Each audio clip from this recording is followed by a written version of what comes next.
Robert Englund here, a.k.a. Fred Krueger, and you're watching Reality Check TV. Oh my God. So this is what, a tattoo you're gonna get? Yes, I'm getting this on my thigh. It's gonna go all the way up my thigh. Yeah, I'm really excited. That's dedication. Yeah, he's my favorite. He's my idol. I was hoping to get his phone number, but you know, he probably married. Once he looks at you, forget about it. It's all over but the shouting. Thank you. Well, No, we're being I love you, Robert Englund. We are here with the man, the myth, the legend, I should say, the one and only Mr. Robert Englund. How you doing, sir? Doing good, sir. How are you? Good. Now, yes. We like this T-shirt. Yes. All right. Thunder Buddies for life. Yes. Now, of course, we are here at the Silicon Valley Comic-Con, and now I want to know: do you do a lot of these conventions? And so, you know, how do you find, you know, when meeting fans and doing these kind of conventions? Well, it's twofold for me.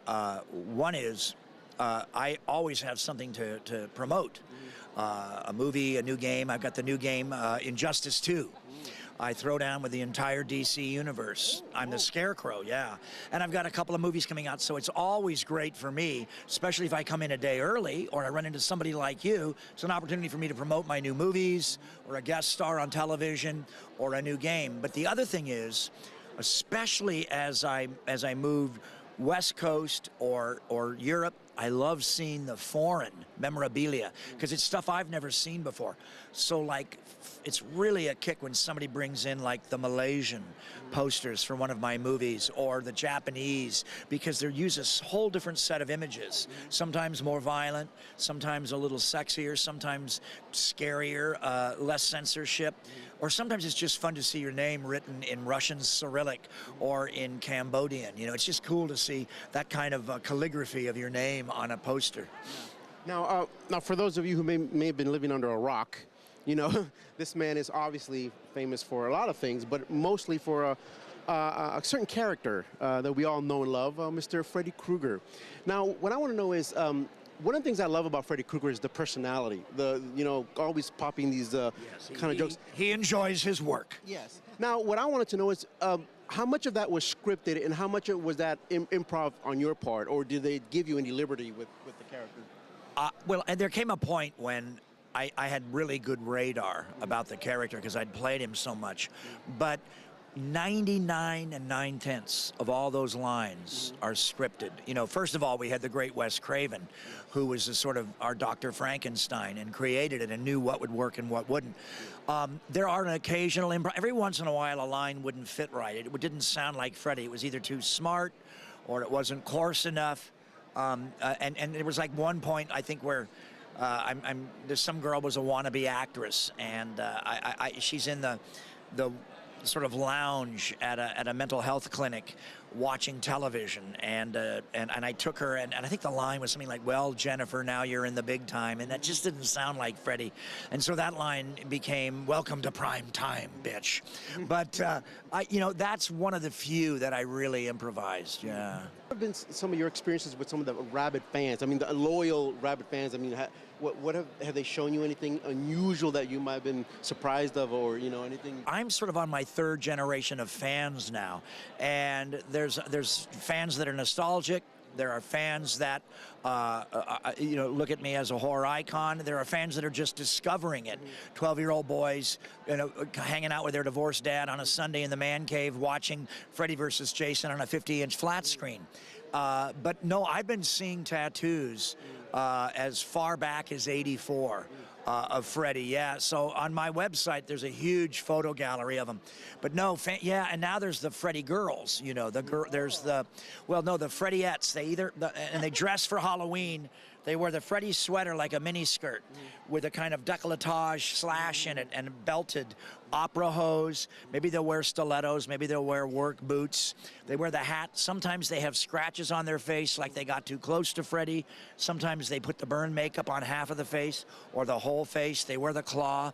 And someone told me that last Halloween, that was the most popular costume. So I'm sure the Freddy girls are getting more candy than the Freddy boys. A couple of years ago, there was a remake, so to speak, or a revival, or a remake. You're right. Yes, it was a remake of the with first a different actor playing Freddy Krueger. I want to get your take on that particular movie if you saw it. Well, you know, I'm a Hollywood kid, and I know we remake everything. You know, we tend to forget. We all get uppity about our favorite things, but every movie that your grandmother saw was a remake of a silent film. And a lot of movies from the 50s and 60s are remakes of black and white movies because they had the technology for color. So with the new special effects technology, we're remaking a lot of things. I knew sooner or later they were going to remake that film.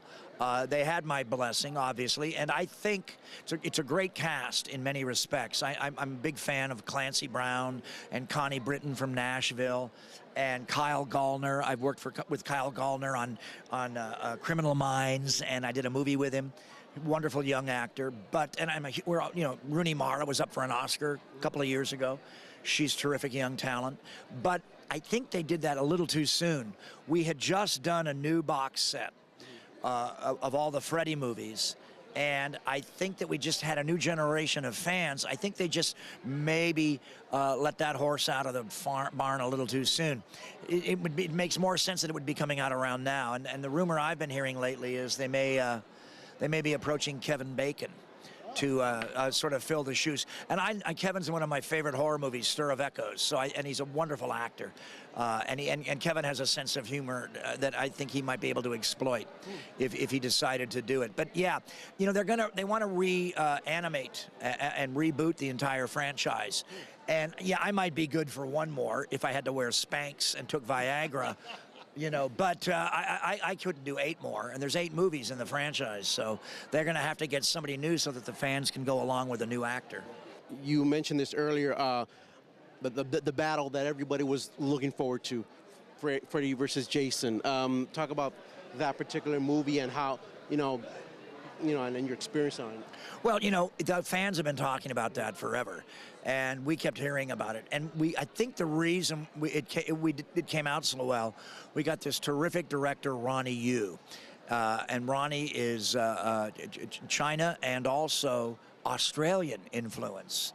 And so he's got a little bit of that George Miller thing going on, but then he's got this crazy sensibility. I don't know if you saw Bride of Chucky, but it's really underrated. It's a great, great film. Jennifer Tilly is wonderful in that. And, my makeup man invented the Chucky doll, Kevin Yeager, who did my Freddy makeup. So I'm partial to it. But Ronnie Yu was really, when you look now at Freddy versus Jason, it has that kind of mashup element of a really good graphic novel. All right, now I'm going to let you go because I see fans lining up, so I don't want to keep you waiting. But just to be sure, I was rooting for Freddy. That was And I'm telling all my fans, check out Midnight Man. I star with Lin Shaye, coming out soon, and Night World, and my new game, Injustice 2. I throw down with the entire DC universe. Yeah. Check it out. And once again, that website is RobertEnglund.com. Thank you very much for being on Reality Check, sir. Thank you.